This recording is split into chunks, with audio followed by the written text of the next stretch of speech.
شهر خاروغ مرکز ولایت مختار کوهستان بدخشان در این منطقه کوهستان مملکت همه ساله عید اجدادی را با شکوه و شهامت خاصه تجلیل می نمایند. شهر سال تا سال آباد و زیبا گشته با عمارت‌های با حشمت، مرکزهای فراغتی و سالمگردانی سیمای خود را دیگر می‌کند.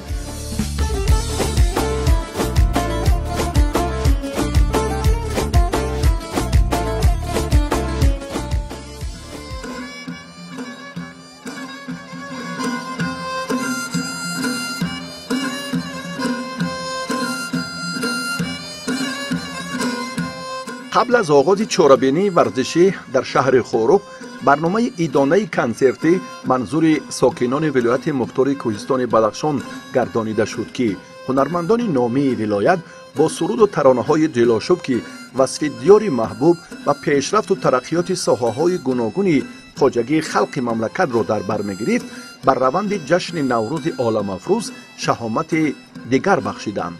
ساکنان کسب و کارشان گوناگون از این سرفرازی و شادکامی خوشنودی‌های زیاد داشتند.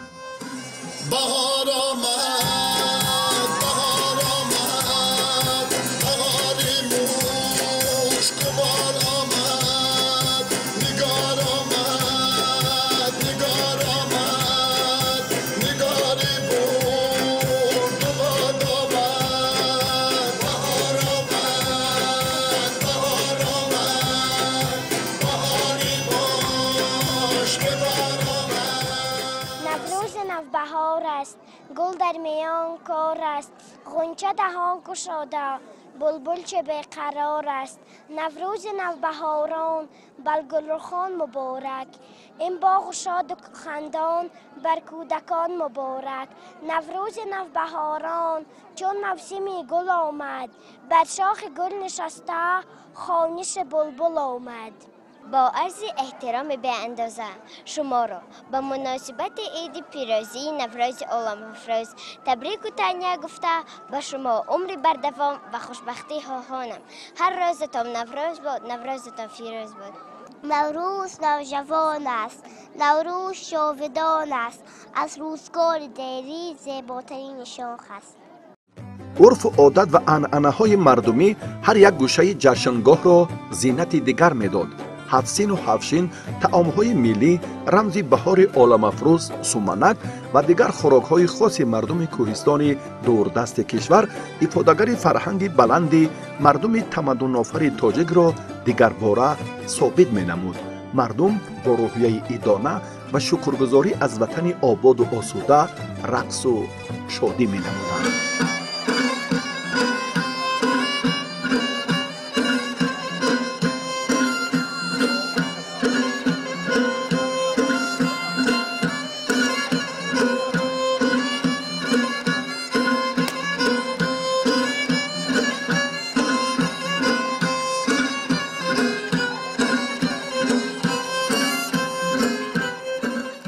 عزیزهای را دیدیم که بسیار مهربانند، خیلی بسیار هم صداقت و صمیمیت به وطن، به ملت، به میهن دارند. از این گل دختر کوچک و زیبایی که امروز پیراهن عیدانه به بر کرده است، واقعا چهرهش هم خوشحال است و میگوید که من یک ترانه میخوانم، یک شعر میگویم. مرحبا. سومنک در جوش ما کفچه زنیم، دیگران در خواب ما دفچه زنیم. سومنک بوی به آر است، میره شب زینه دار است.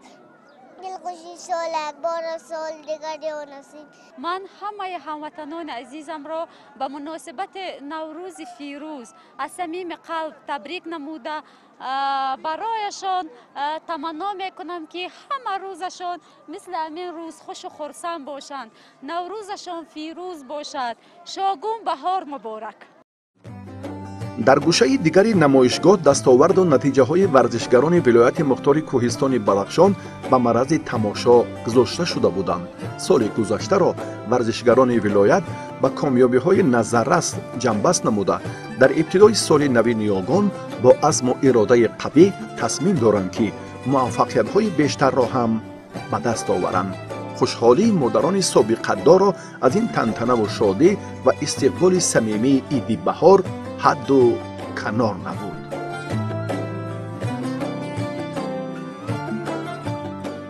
من هم از فرصت مناسب استفاده برده تمام مردم تاجیکستان را به روز نوروز خجستپای تبریک و تهنیت گفته به همه آنها پیش از همه سلامتی، خانه آبادی و تمام خوشی‌های زندگی را تمنا میکنم. هر روزتان نوروز باد، نوروزتان فیروز باد. والیبال خیلی رشد دارد، هم بانوان هم مردان در این باره هم سخن گفتن باشه. به همه همون ورزشکارانم همه وقت پرچم تاجیکستان پرافشان باشد.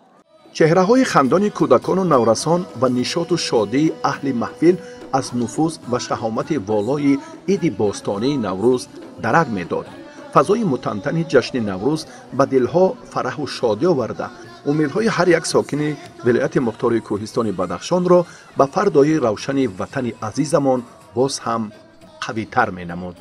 آنها نوروز را هر گونه وصف نموده رعایت رسم آیین اجدادی را در فصل زنده شوی طبیعت عامل خوشحالی و بالید خاطری و برکت سال ارزیابی می‌کردند.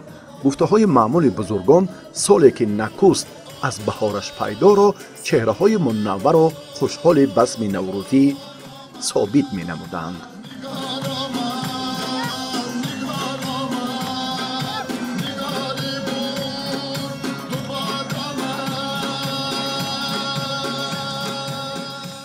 این عید برای همه مردمان تاجیکستان و همه مردمان بدخشان و برای همه خوبی و خوشی و آسایشی نصیب گرداند. شاگون بهار مبارک. من خواهانم که از خداوند تعالی اما وقت تاجیکستان ما زنده و جاودان باشد و گل شکوفان باشد و صحتی باشد و آسایشی باشد و انا خوشی خورمی و سیری پر انشالله باشد. اما یوشا و جوانان به پیری رسونید انشالله. مادران اما وقت خرسند و خوشبخت باشند که درد فرزند نبینند بچه جون. دایم ما پرزیدنت ما وای بزرگترین 100 ساله شود و هیچ وقت در غم نبیند و دایم به پیش باشد و رحمت به وای پدر مهربان و انا بچه مهربان ما وای است.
طعام معمولتر در مردم بدخشان باج نام دارد.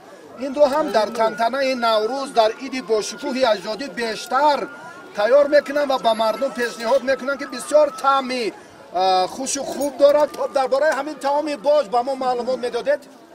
این چی اصلا گوشت و گندم روغن دیگر میاندازیم و تمام و میقدر بعد 4 ساعت میجوشونیم که تیز تیار شود. طعام‌های دیگر ملی مردمی بدخشان کدام؟ آش باجنه ما میگوییم آش و آش توپه برین بسیارند. چی اتاله چی قطعه زردالو قطعه اتالوی چی چورمغز قطعه هر خیل چی ها هستند. چی تمنا داری با مردم تاجیکستان؟ با مردم تاجیکستان تمنا میگیم که هر روزشان نوروز باشد. صحت سلامتی. ما زی افتخار دولت یافتیم، سرور غمخوار ملت یافتیم. بله واقعا همچنین است. امروز استقلالیت کامل دولتی جمهوری تاجیکستان با ما امکانیت های فراخ را فراهم می سازد که ورزش اجدادی گوشتینگیری را باز هم تلقین نماییم.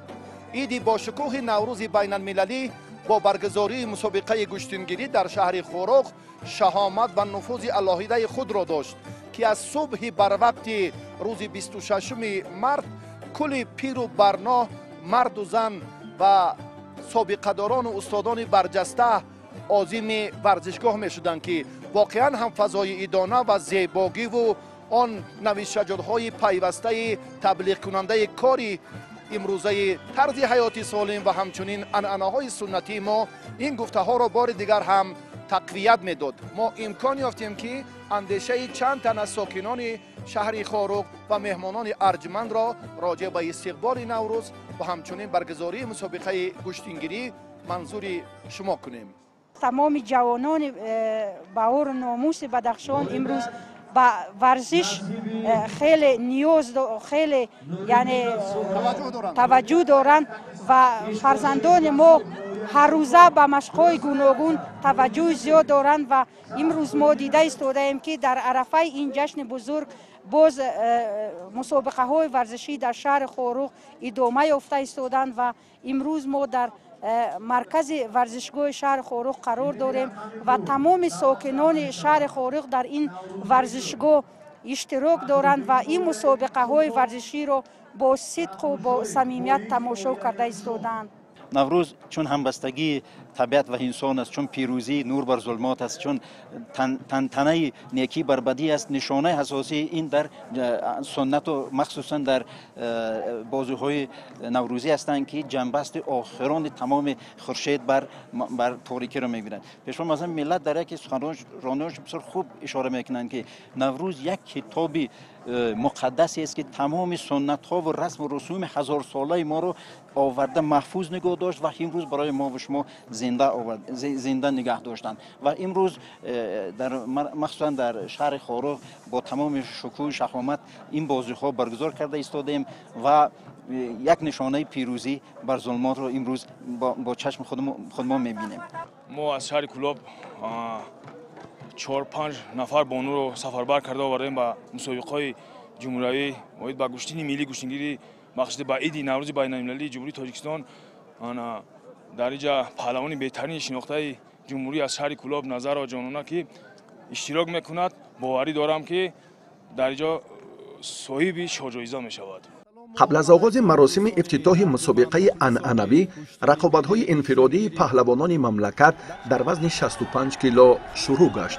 در این وزن مدعیان مقام‌های افتخاری از همه زیاد بودند. 67 نفر ورزشگر دوام 3 ساعت نیروسنجی‌های خود را ادامه دادند و سپس دوره آغاز سبقت‌های پهلوانان وزنشان 71، 78، 86 و جمع 86 کیلو به میان آمد.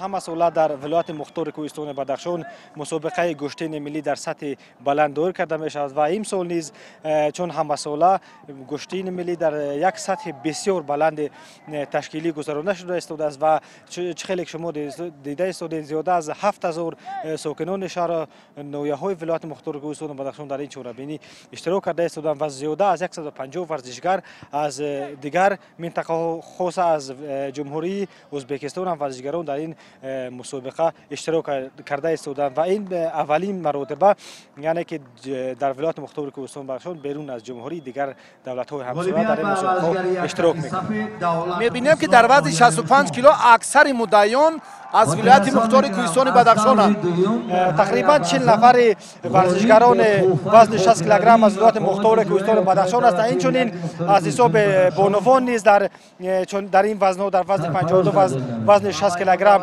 ورزشگران خیلی زیاد هستند و ما از ورزشگران امید و آرزوی کلان داریم که مهارت بلند رو ورزشی رو نشان داده همه مخلصان رو شاد می‌گردانند. امسال هم اشتراکچیان مسابقه با امید به میدان برآمدند که از تحفه‌های ادانه کمیته تدارکات بهره ور گردند. اگر سال پار برای دریافت جام رئیس ولایت مختار کوهستان بدخشان ورزشگر غالب وزن از همه گران صاحب مکافات عالی شاهجایزه ارزشش 100,000 سامانی شده باشد، امسال این مبلغ باز 50% دیگر بالا برده شد. از این نقطه نظر ورزشگران جمهوری ازبکستان هم به سبقت‌های گشتنگیری توجه بیشتر ظاهر نمودند. امروز باعث افتخار، باعث خوشنودی و سرفرازی و سربلندی کل مردم ولایت مختار کوهستان بدخشان در برابر دیگر مناطق جمهوری تاجیکستان است که تنتنه‌های نوروزی با یک شکوه و شهامت خاصه با نمودهای ورزش خاص به نوروز برگزار گردیده است و باعث افتخار هم هست که امروز در مسابقه ها در برگزاری مجموعه چهاربینی‌های ورزشی که هستند ورزشگران از تمام مناطق جمهوری تاجیکستان از جمهوری همسایه کشور ما ازبکستان اشتراک دارند و قدوم هر یکی اونها را البته به ولایت مختار کوهستان بدخشان خوش آمدید میگم. باعث افتخار است که در برابر گشتین ملی گشتینگیلی که شاه جایزه آن با تشبث با دستگیری به واسطه رئیس ولایت مختار کوهستان بدخشان اتومبیل الکترونی معین کرده شده است، در برابر این چنین در نمود دیگرهای ورزش از جمله والیبال بین مردان در بین جوانان شهر و ناحیه ولایت مختار کوهستان بدخشان که برگزار گردیده است، گیربرداری، دستخوابانی، خروس جنگ، کپ جنگ، بندکشک و همگی مجموعه چهاربینی ها با مکافات ها، با افتخارنامه، با مدال ها و مبلغ های پولی رئیس ولایت مختار کوهستان بدخشان قدردانی می‌گردند و امروز خوشبختانه در مسابقه ها در مجموعه چهاربینی ها بخشیده به عید بین المللی نوروز تمام جوانان قلمرو جمهوری تاجیکستان ورزشگران اشتراک کرده ایستادند و باوری کامل داریم که بهترین ورزشگران البته صاحب مکافات به خصوص شاه جایزه می‌گردند. فضای ورزشگاه ایدانه بود و مردم هم تشنه دیدار پهلوانان نامی دو کشور همجوار بودند. در اینجا نه تنها سابقه‌داران و ورزشگران بلکه آن نفرانی را وافوردن ممکن است که کسب و کارشان گوناگون بوده از فتوت و میدانداری و عنعنه‌های نوروز باستانی معلوماتی بیشتری هم دارند. واقعا باید ما ملت تاجیک مردم خوشبخت است، چون که در دایره تنتنه‌های جشن نوروزی امروز در مرکز ولایت مختار کوهستان بدخشان شهر خاروق باز یک چهاربینی با نفوذ و با حشمت ورزشی گشتین و در برابر این دو این چنین دیگر نمودهای ورزشی برگزار می‌گردد که این روح الهامی مردم را باز هم بلند کرده ایستاده است، چون که هر یک عمل و چهاربینی که بخشیده به جشن‌های نوروزی در جمهوری تاجیکستان وطن عزیزمان برگزار شده ایستاده است، این باعث می‌گردد که ملت تاجیک از صاحبی داشتن و این جشن نوروزی و وطن نوروزی بودن تاجیکستان شهادت می‌دهد. در هر گوشه میدان مسابقه های گوناگون ورزشی صورت می گرفتند که آنها مخلصان علاهیده خود را داشتند. بیشتری بانوان به آن نظر بودند که چنین چهاربینی های ورزشی در همه جشن های ملی و دولتی برگزار شوند، چون که این عامل نه تنها ورزشگران بهتر را معین می نماید، بلکه برای بلند گردیدن سویه مهارت و تربیت درست نسل نورز نیز زمینه اساسی می‌گذارد. مرحله فینالی رقابت تا اخیرونه آن لحظه آخرینی افتیدان های کمی تو کس پون رفت دست رفت نه 3 2 1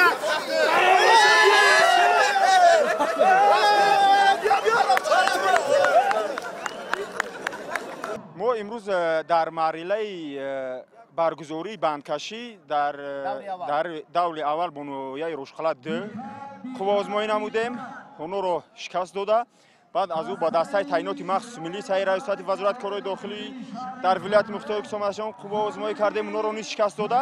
در دوره فینالی با دسته نوعیه روشخلات خوب آزمایی است سزاوار جای یکم گشتیم. بندکشی در تنتنه نوروز چگونه ورزش است از نگاه شما؟ بندکشی در تنتنه نوروز از نگاه ما یک نمود ورزش قدیمه به حساب رفته تا به امروز همین عنعنه موندگی. نه امروز ما سزاوار جای اول گشتیم در بندکشی.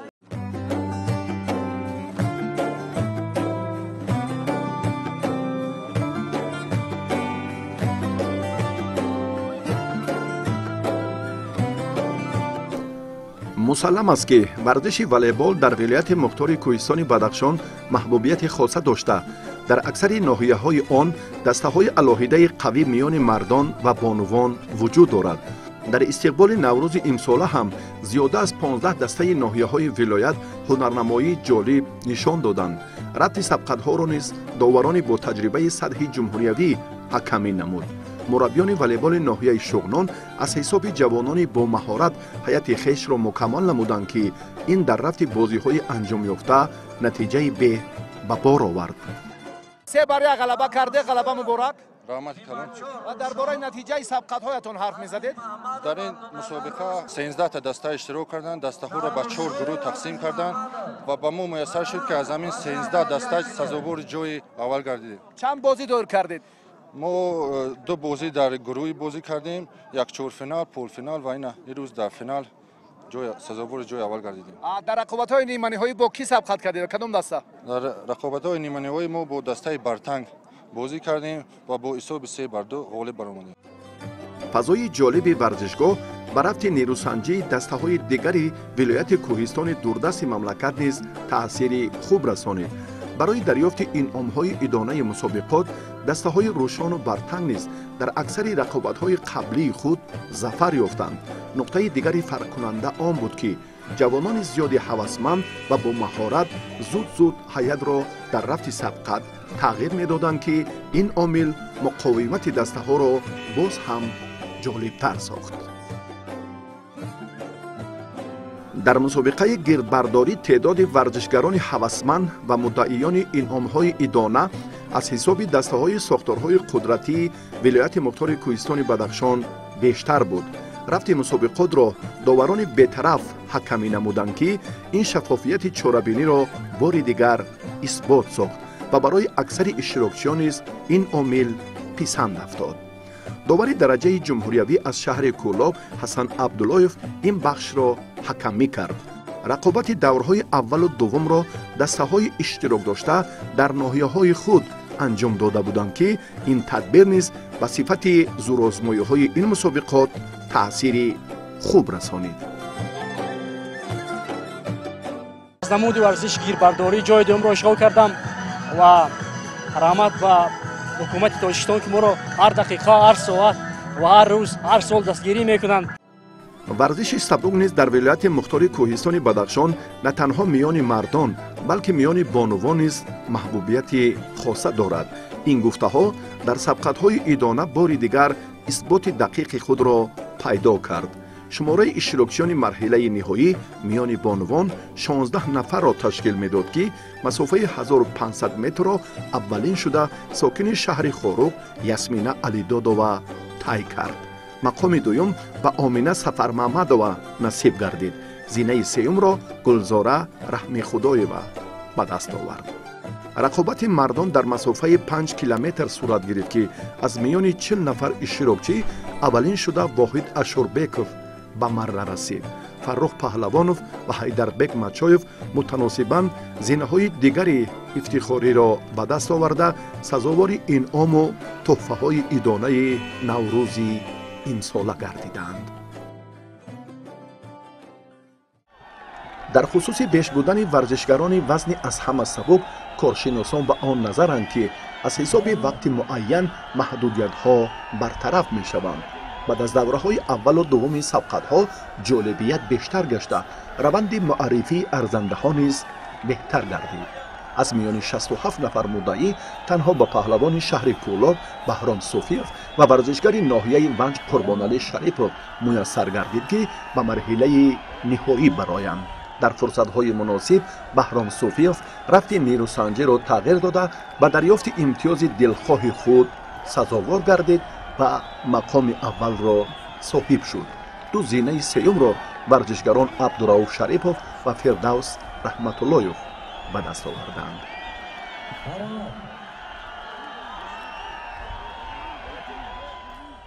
در انتخاب همین دسته ها شما قبلا ناحیه ها را همین چاره‌بینی رو دایر کرده بودید که یکچین ها رو انتخاب کردید؟ امروز باعث افتخار هم هست که از تمام شهر و ناحیه های ولایت مختار کوهستان بدخشان علاقه درخواست پیشنهاد کردند و امروز ما شاهد می‌گردیم که کی غالب می‌برد، کی در کدام نمود ورزش مهارت و ملکه کسبی خود نشون می‌دهد. عرض گذاشتم به همان سنت های ملی در شهر خوروق باز اوج تازه گرفت.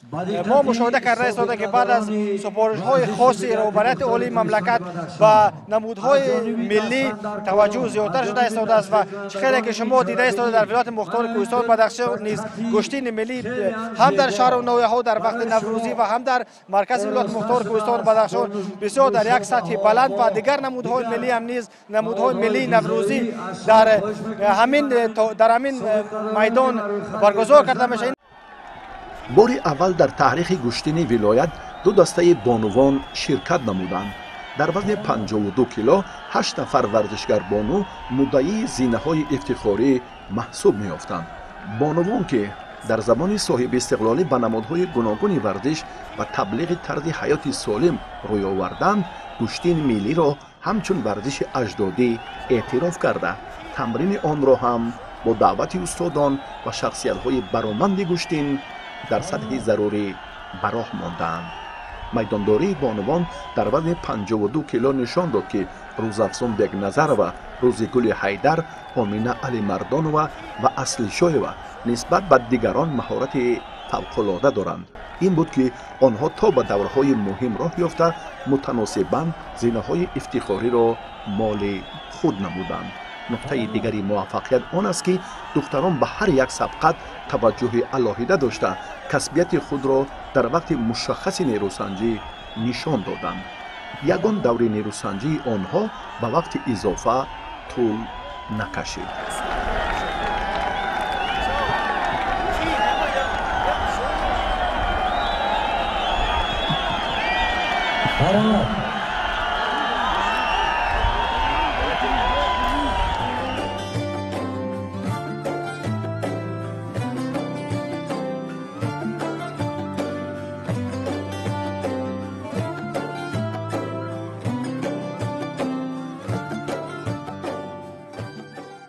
از شهر کلوب به شهر خوروق برای مسابقه آمدم و با 3 حرفی خود غالب شده سزاوار جای اول گشتم. خیلی خوشحال هستم که جای اول گشتم. همچنین در وزن 63 کیلو 4 نفر ورزشگر دختر گشتین گرفتند که از میان آنها ملکه گل دختران شهر کلوب جانان نظرова و قربانگل حلیمова به کلی فرق کننده بود. بار اول نیست که جانانه از چنین رقابت‌های مسابقات جمهوریوی نتیجه ارزنده به دست می آورد. جانانه با یک اصول زیبای خاص گشتین ملی قربانگل حلیمова را مغلوب نموده سزاوار مقام اول شد.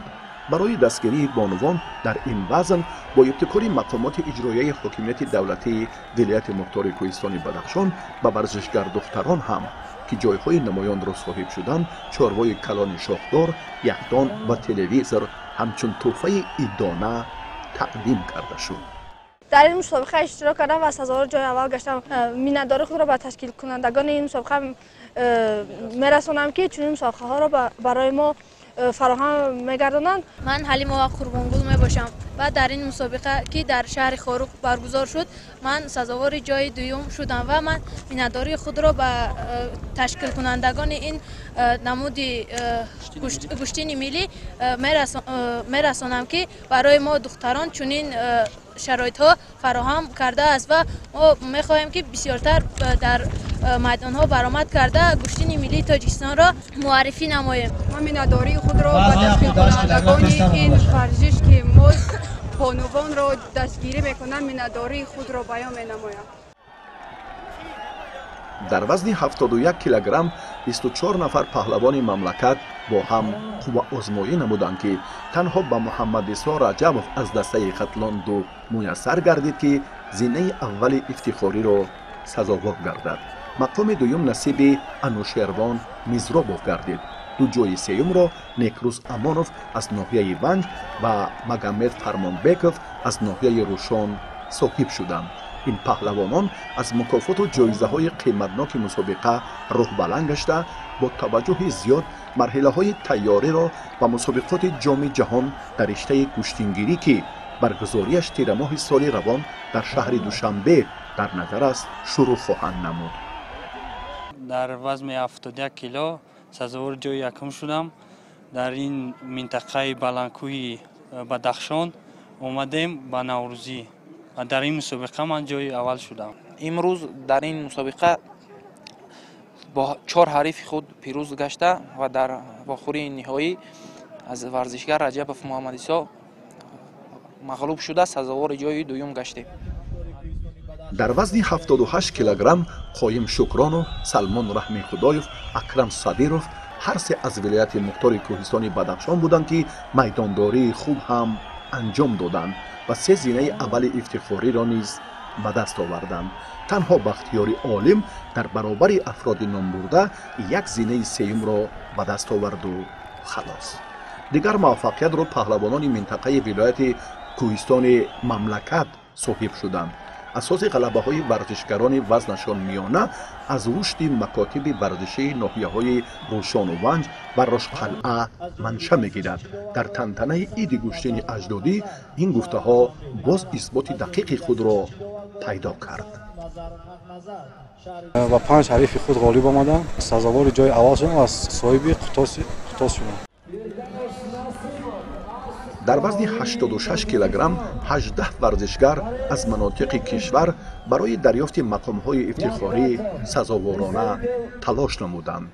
روند گشتن پهلوانان را بهترین داوران سطح بین‌المللی و جمهوریوی حکمی نموده به هنر ورزشگران بهای خالصانه و ارزنده گذاشتند. در وزن 86 کیلوگرم جای اول را حق نظر نظرف از شهر دوشنبه به دست آورد. مقام دوم به عمر رسولوف نصیب گشت و 2 زینه سوم افتخاری را پهلوانان نامدار ناحیه ونج مقصد بردیف و رحم خدا شریف صاحب شدند. در وزن جمعی 86 کیلوگرم 16 نفر پهلوان صاحب احترام از شهر و ناحیه‌های کشور و پهلوان شناخته جمهوری ازبکستان به هم و آزمایی نمودند. شریف جان نظریف از دسته خطلان 2، محمد کریم خورموف از جمهوری ازبکستان حریفان دوری نهایی بودند.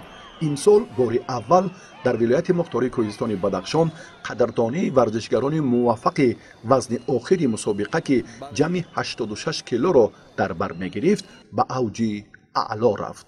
автомашинаи электроникӣ арзиши беш аз 150 000 сомонӣ ро дошт аз ҷониби дастандаркорони чорабинӣ барои ғолиби ҳамин вазн таъсис дода шуда буд. мардум гумон доштанд ки имсол шакармамад мирмамадов баъд аз муолиҷаи тӯлонии осебаш ба даври охири мусобиқот роҳ меёбад.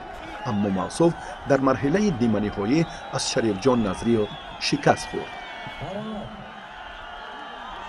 паҳлавони номошнои ӯзбекистонӣ муҳаммад карим хӯрамов бошад дар ягон сабқати қаблӣ партофте анҷом дода натавонист, аммо ба марҳилаи ниҳоӣ баромаданаш танҳо бо иллати муҷозотҳои рақибонаш ба вуқӯъ пайваст. ӯ бо шариф назриёв беш аз 15 дақиқа рақобат кард. шариф назриёв дар ин муддат бо огоҳӣ муҷозот шуда буд, аммо ҳангоми истифодаи усули сари китфи ҳариф паҳлавони тоҷик аксуламали саривақтиро бо малакаи хеле воло истифода карда яке аз чеҳраҳои саршиноси куштини ӯзбекистонро дучори нокомӣ намуд. ҳамин лаҳза шавқу шӯри мухлисонро ба авҷи аъло буд ва ин амал ба хотимаи мусобиқоти анъанавӣ низ ҳусни дигар бахшид. паҳлавони номии хорухшаҳр шакармамад мирмамадов ва гӯштингири маъруфи шаҳри кӯлоб фирдавс насимов аз натиҷаи сабқати марҳилаи ниманиҳоии мусобиқа қаноат карда натавонистанд. дучеҳраи гӯштини миллии ҷумҳурӣ имсол дар ин мусобиқаи анъанавии хорухшаҳр зинаҳои сеюмро моли худ карданд.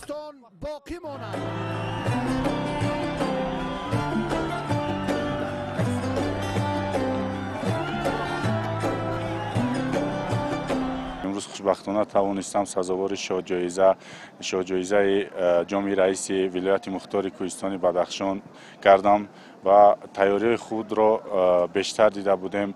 مشقا بسیار خوب بود. مینداری خود را با مربیانم سهراب عبدالرحمانov، ظریف نظری و تیمور رحیمov میرسانم که مرا برای این مسابقه بسیار هم در سطح خوب، در سطح عالی تیار نمودند. من امروز توانستم که در این مسابقه با 3 حریف پرزور خود دست بالا شوم صاحب شاهجایزه الکترومبیل گردم. ما انتظار بودیم بله از بس که رقیب ما بسیار هم رقیب پرقوت بود. رقم یک ازبکستان از نمود کورش بود و غالب چندین گرند اسلم ها از نمود زودا بود. اون نوکک در جمهوری ازبکستان صاحب جام نوروز ازبکستان شده بود. ما هم تیاری خود را خوب دیده بودیم و از یک مورد بسیار هم خوب استفاده نمودم. عکس العمل با از اصول خودش استفاده نموده او را با تخت پوش خوابانیدم. امسال تنتنه عید اجدادی در ورزشگاه مرکزی شهر خوروغ با برگزاری مسابقه گشتین ملی شهامت دیگر داشت. مردم شاهد پرتاب‌های جالب و هنرنمایی پهلوانان نامی کشورهای تاجیکستان و ازبکستان شدند. جلب دختران نیز عامل رشدیابی گشتینگیری در منطقه‌های دوردست کشور محسوب می‌یابد.